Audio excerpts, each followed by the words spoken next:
以前就一定会让人欺负吗？这是千古不变的定律。你注定要去穷一辈子。你要娶我女儿可以啊，5万块钱拿给我嘛。人家看扁你没有5万块钱，你就不会拼命自己去赚的。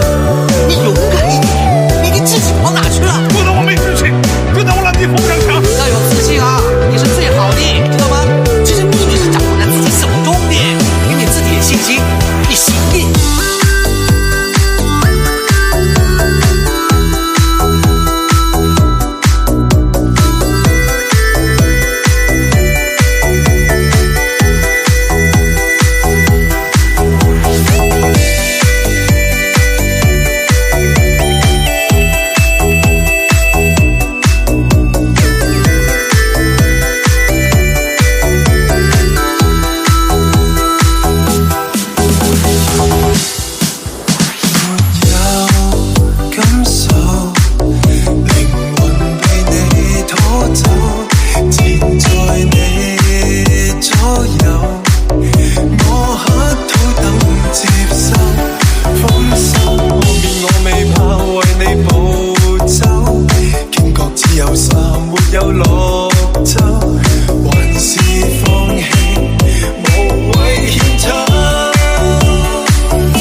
偷偷聽夠鐘，講明你還沒死心。何時落到這收場？